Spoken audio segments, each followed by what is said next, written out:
Stop the cap. Don't forget to pick up my new book. It's on Amazon. The link is in the description box.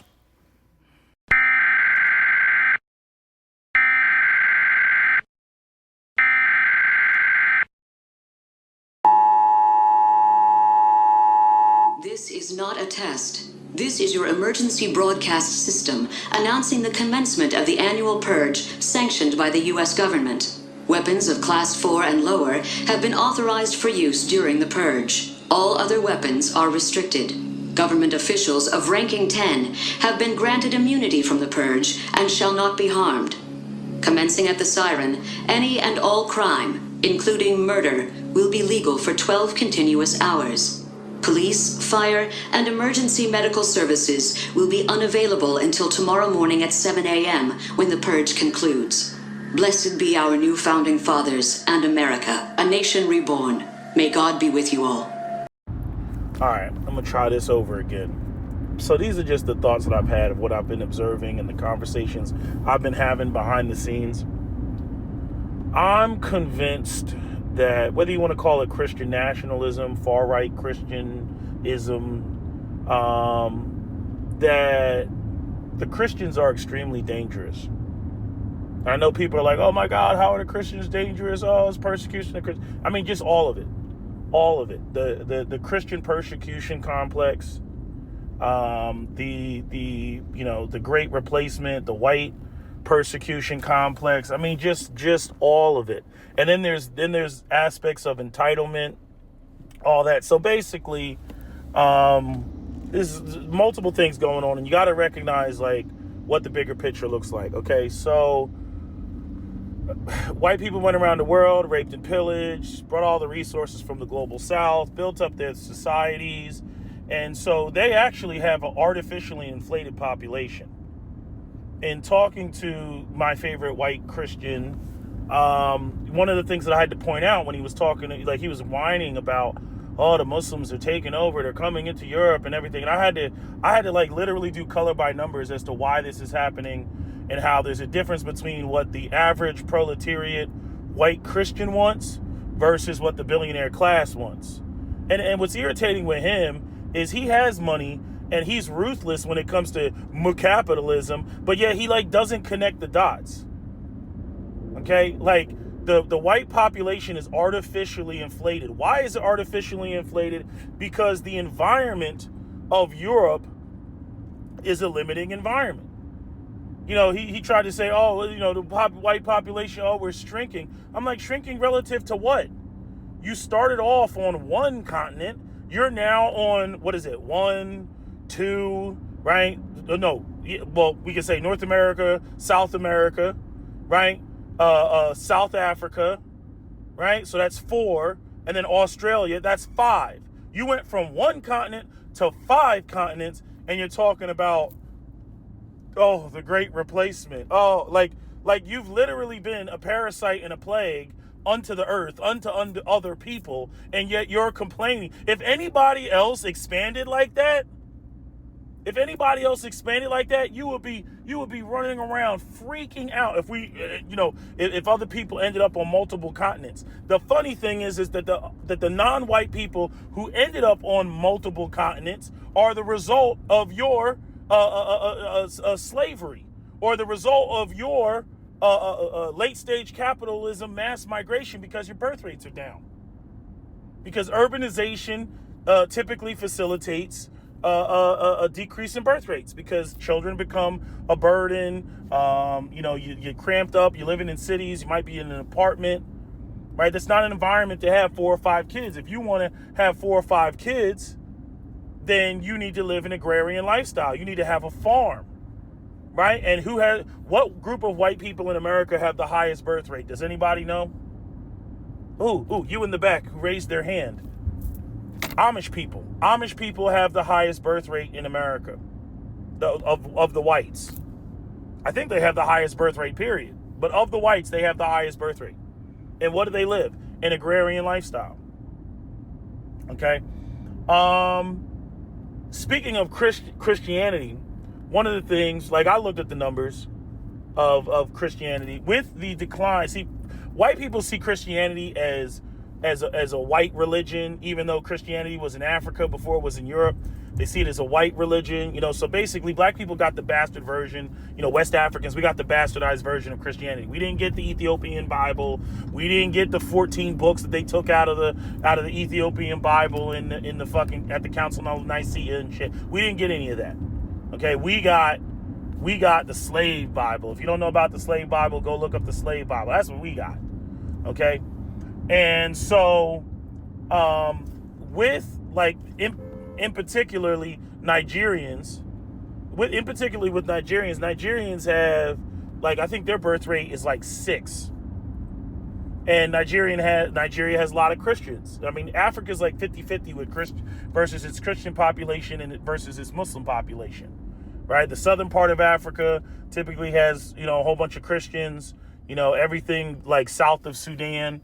And then, the Sahel, northern Africa, northern Nigeria, all of that is Muslim. And then you obviously have like the African Horn, Somalia, and you also have like places like Senegal. I think Senegal is Senegal a majority Muslim country? I don't know why I think of it as a Muslim country, but I do. What was I about to say? Yeah, so as time goes on, the face of Christianity will be more African than it is European. That's a fact. If you run things out about 100 years, the face of Christianity will be black. It will not be European. You might get a black pope. Who knows? Right? But that's just the math of it all. Right? And so in speaking with, my favorite white Christian, there's a lot of psychological bullshit that goes on with the way that white people think and the way that white Christians think. It's like Christianity and white supremacy is a very bad combination. It is a very, very bad combination. And the two ideologies of supreme authority and superiority reinforce each other. It's like a positive feedback loop. So when it comes to Christianity is a top-down structure, right? Christianity is God is at the top, then the angels, and then, then comes man, right? And it's a very top-down. God is not to be questioned. God's word is final, and God is, essentially an authoritarian dictatorship, okay? The orders come from top down. Problem is, white people or white Christians see themselves as the harbingers of Christianity, the foot soldiers of Christianity. So if they are soldiers of God, and God is an authoritarian dictator, and God, ordains or makes decrees, and, you must follow and you are not to question, that is how they view themselves. They view themselves as divine supreme authorities, especially when they slap the label Christian on their chest. You see, and you can see how this can be very problematic, not just as it pertains to how white people interact with other people who are not Christian or viewed as lesser Christians outside of the system of white supremacy or white people, but also internally with people who are living a lifestyle that isn't in alignment with the teachings of Christianity. Some of which is not even in Christianity. They just kind of like make it up and start talking about values. They'll say Christian values or American values, and they'll just blend the two. You see, but a lot of it is just because see, like, white supremacy needs a cover. It needs a cover, and the best cover is religion. Religion is the best cover. So it's because it makes everything that they're doing sound, right and just. When at the end of the day, it's just white supremacy. It's just, we control things, we define things. We built this, we did. See how those are two different things. You know what I mean? Like to sit there and say that, to talk about, what you built, right? Or more appropriately, what you stole, right? But you have a sense of ownership of it, and talking about, how you're in the position because you're moral and you're righteous and you're just and you're Christian and Christianity is the best way of doing things. Both of those things like doubly reinforce each other. You see, so you can either go the God route or you can either go well, this is ours, we conquered it, the Richard Spencer talking points. And, listening to the shit and looking at, all this stuff that's going, I saw the post with the Nazi post of what is that, DHS with the, you kill one of, you take one of ours, we take all of yours. That's some Nazi shit that had to do with the Nazi. There was a town in I think the Czech Republic that killed one of the Nazi officers, and they killed every man, woman, and child in that town. And then there's this, I forget what it is. It's like, what is it? Ein Volk, Ein Reich, Ein something else. Ein Volk, Ein Reich, Ein Führer. Right? So, what is that? Like, something like, what is the damn, let me pull it up. They switched it around, the Department of Labor.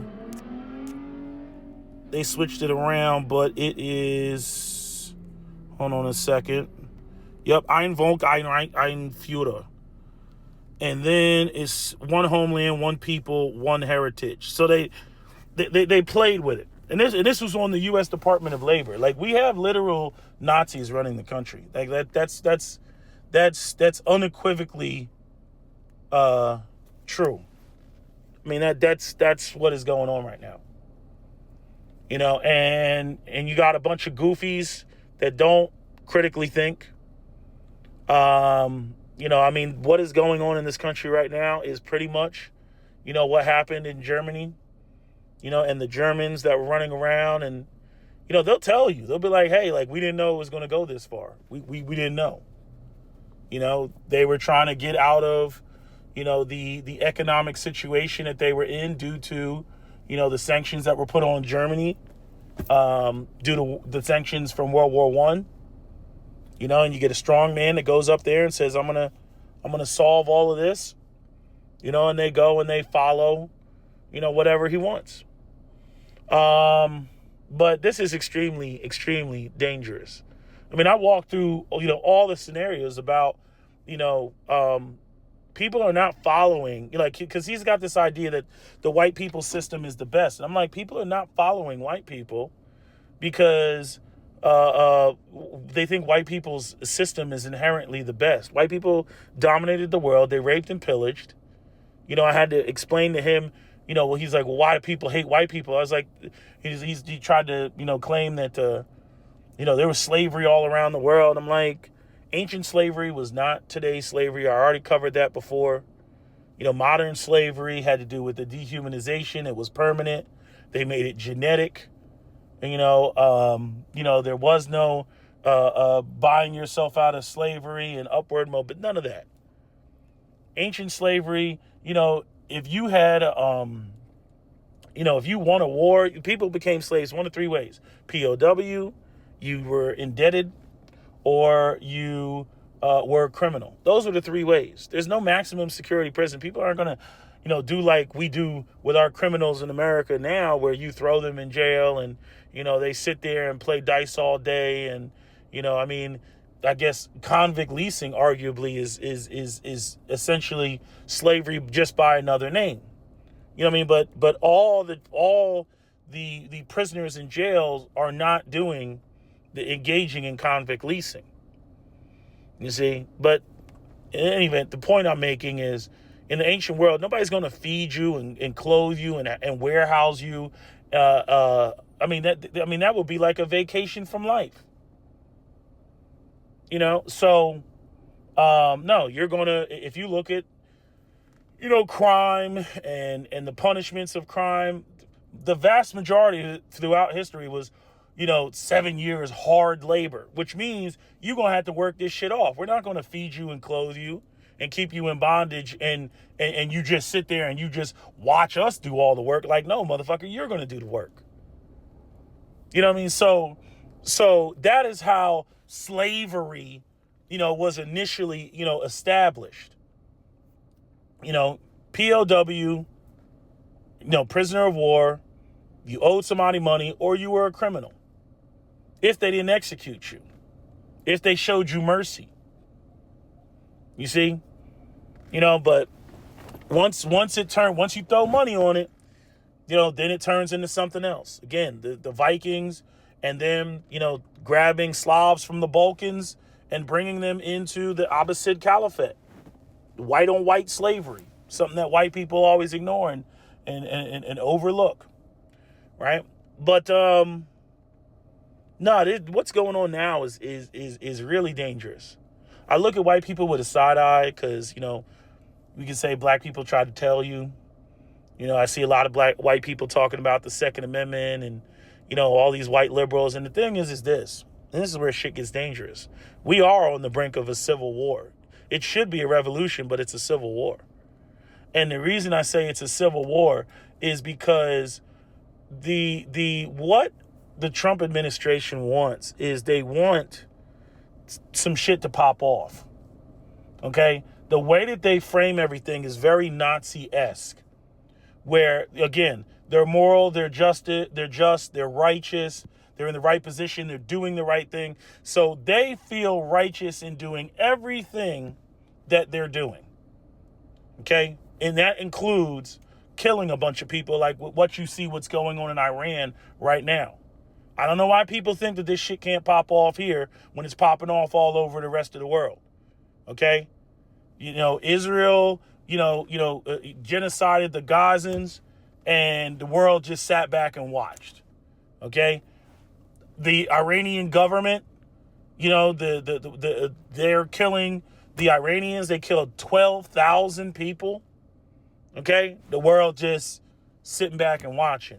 So if you think that somebody's going to intervene, if some shit were to really pop off here in the States and go crazy, you got another motherfucking thought coming. Ain't nobody coming to the rescue. And so the way that people like Steve Miller and Peter Thiel and all these people in the, the White House and Trump, the way that they look at things is they want the quote-unquote leftists to come out so that they can then label you terrorist. I mean, they're already doing that. Terrorist, these people are insurrectionists, blah, blah, blah, blah, blah. That way they can hit you with the full might of the U.S. military. So that way they can enact martial law so that they can go out there and, just shut everything down, put in curfews, right? What was that movie with Denzel Washington? Something like Under Siege or something like that when they were in New York, and then it was like a whole back and forth. What was that movie where it was they had martial law in New York? I remember that in the 90s. It was some movie about martial law in New York. Let me see what was the name of that movie? Movie in New York with Denzel Washington, and where there was martial law. What was the name of that movie? I know y'all are screaming at the computer screen. Yeah, The Siege. That's what it was. 1998. The Siege. Yeah, very interesting movie. Now, the reality is that probably about a third of the military would defect, I'd say. About a third. And then shit, after that, shit would just get real messy. It would get real messy. Some places would be unaffected. They would hardly feel anything. Other places, it would be like the 1967 riots in Newark and, all over the country. The 67 riots, the riots that happened after King got killed. That's what it would look like. That's what it would look like. If you haven't seen the 1967 riots, I suggest you go on YouTube and pull up the Newark riots in 1967. Okay. Black folks were shooting back. But see, that's the thing. Like,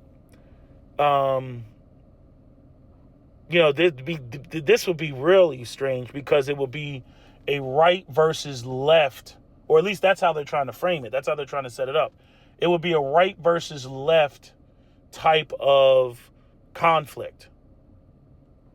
Where anybody who, again, you're talking about Gestapo style policing. You're talking about going door to door. You're talking about checking people's social media. That's what they're doing in Iran right now. They're going door to door, checking people's social media, checking to see if they're using Starlink, to put out information against the regime. You see, that's what they're doing. And then, to all the people that jump up and down around the world, that are like, oh my God, America has mass shootings all the time. America, has gun violence all the time. I'd rather have gun violence all the time, which is really violence that is related to poverty. Because let's face it, you have mass shootings in the suburbs and stuff like that. That happens occasionally. But the vast majority of gun homicides in America, after you subtract out the suicides and whatnot, the vast majority of them are inner city, gang related, typically black on black violence. That's what they are. That's literally what they are. Because you have a impoverished, economically marginalized group of people, and that's literally what it is. You see, but when people sit there and they're like, oh, why do you have a Second Amendment? And you see what's going on in, Iran, and you see what's other place where they were just killing people recently, and the people had no real way to respond. When they have these oppressive governments and people think that they're just going to go out into the street and march. Like, when you have a heavily armed government that has a very strong, military, they will fucking kill you. They will fucking kill you. And then now, y'all need to go and get you some of these thermal scopes if you're talking about any type of armed response with just small arms. You know what I mean? Because shit. Them motherfuckers can see you all type of dark. You over there lit up like a Christmas tree. Hot white. The Second Amendment isn't even, it's if you had a third of the country, 100 million people, yeah, you can cause a lot of disruption where the country couldn't function and whatnot. But, to go up against the military, unless some other military intervenes, unless there's enough defectors that do some sabotage within the military, grabbing the microchips out of the fucking helicopters before they go. That's what they did in Iran when they left the F-15 fighters there. When they had Iran when the U.S. was there because of, the Shah of Iran and all that, and the Ayatollah Khomeini took over. They had a bunch of, Iranian military people that, obviously were allowed to, be brought into the country. But, they were told, pull those microchips out of those F-15 fighters. And I think there's like a video that you can find on the internet of all those like defunct F-15 fighters. They're just fucking sitting there. I think they were F-15 fighters. They might have been F-18 fighters. They're probably F-18 fighter Hornets and shit like that. But I'm saying they're just sitting there, right? When did the F-15 fighter jet come out? When was the F-15 fighter jet created? Let me see real quick. Let me see. Oh shit, 1960s, 1970s. Okay, when did what planes did the US sabotage in Iran before they left? Damn, I didn't know the F-15 fighter was that old. That's crazy. 1965 to 1966. Okay, so wait. January 1976 enters operational service. The F-15 fighter jet. Sabotage of missiles, not planes. Okay, so they sabotaged the missiles. Some sources claim the American contractor sabotaged Iranian Phoenix AIM-54 missiles, which were delivered along the F-14 Tomcats. Okay, so F-14 Tomcats before 1979 revolution by disabling about 16 of them so they would not work later in Iranian service. This was reportedly done by Hughes Aircraft Company technicians during the installation inspection of the systems before relations broke down, but the extent of the official confrontation of this is murky. Cut off parts and support to Iranian aircraft after 1979. And then all these other ones are like the cyber and nuclear facility sabotage, U.S. military strikes. This is the one that Trump recently did. But yeah. So the Iranian Phoenix AIM-54 missiles. Okay, so missiles, not jets. And then I guess disabled about 16 of them. Okay.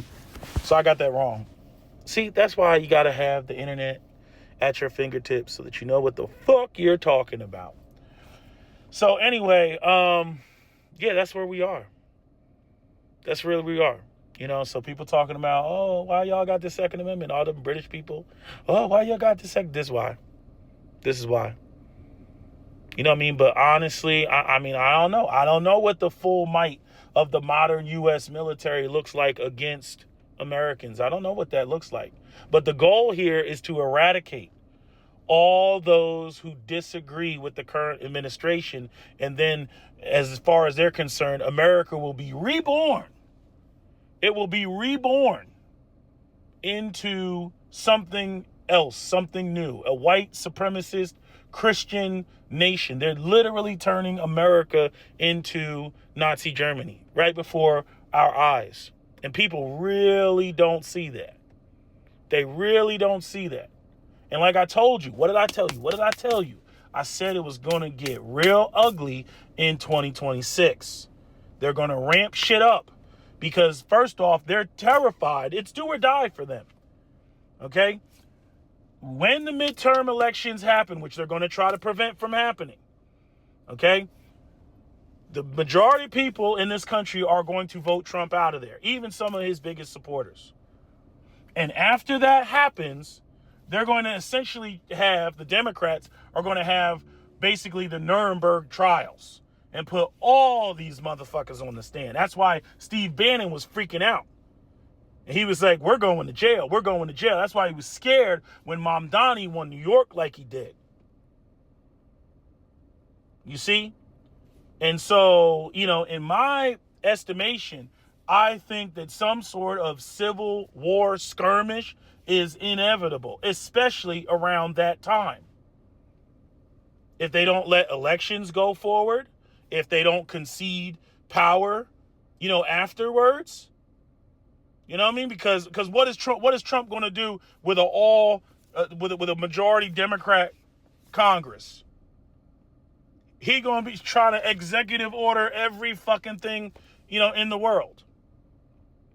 It's going to get real ugly. And then you're going to have the Trump supporters that are like, oh, it's all fake. It's fake news. Oh, this didn't happen. No, they stole the election again. Oh, it's the Jews. Oh, you know, like they're going to be doing all that bullshit. I'm telling you, shit is going to pop off. And clearly you see, you know, even a white woman getting shot in the fucking face. These white men, they don't give a fuck. Like, you know, they running around acting like, oh, the mud sharks, oh, burn the coal, pay the toll. Oh, it's white supremacy this, white supremacy that. Oh, we hate the blacks, da-da-da-da-da. They're killing our women, right? Like fucking the AME church shooter said. They're killing our women, right? But then when these motherfuckers kill white women that they fucking disagree with, they don't give a fuck. They're like, that's what the bitch had coming. That's what the bitch deserved. Like, that's how they talk. You see? They don't give a fuck. If you're not the right type of white woman, white men could give a fuck about you. if you're not a white Christian Nazi supporting white woman, if you don't support white supremacy in its ugliest form, then to hell with you, bitch. To hell with you. And that is literally how they operate and how they function.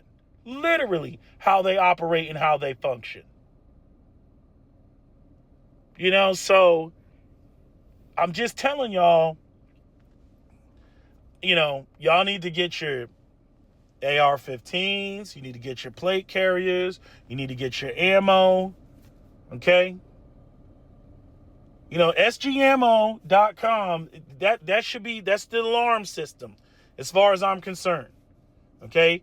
When you go to sgammo.com, let me go there right now. Because that is the go-to site. When you go to sgammo.com and they at the top of their page, it says, due to high volume. Okay? That lets you know that people are buying ammunition by the pallet. Okay? They're buying that shit by the pallet or minimally 1,000 rounds. Okay? When you go to that website and you see civil unrest, and then all of a sudden on that website it says, you know, deliveries will be delayed due to high volume. You'll see it. It'll come up. It'll say due to high volume in big bold ass letters. That's how you know that something done popped off. People are nervous. Okay, that is your early warning system. I'm telling you right now. Okay, don't pay attention to the news. The news ain't telling you how people are feeling. The news is going to try to, you know, either convince you nothing's happening or convince you that the sky is falling. The only place that you need to go to determine whether the sky is actually falling and whether people are getting really nervous is sgammo.com, and when the top of that website says due to high volume. That means that people are placing more orders than they can reasonably fulfill in any reasonable amount of time. Hold on a sec.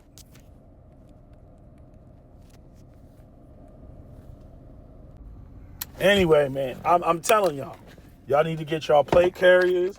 You need to get your ARs. You need to get just have it just to have it. I'm telling you. I'm trying to tell you. I've been telling you for years. Y'all don't heed my words. Y'all don't heed my words. Y'all think shit is sweet until it's not. But anyway, let me end this video. That's my video. SWP out. Don't forget to comment, share, like, and subscribe. On the scene, diamond blingy whole screen. Checkerboard Louis V. I'm so fresh and so clean. Stuff them bands in my jeans. Slap them 30s in them things. Pull the trigger, let it sing. Then go smoke a Russian cream. Move. Hold on. Yeah. Hello? Where you at? Where we at? Oh, you want to know where I'm at? We outside!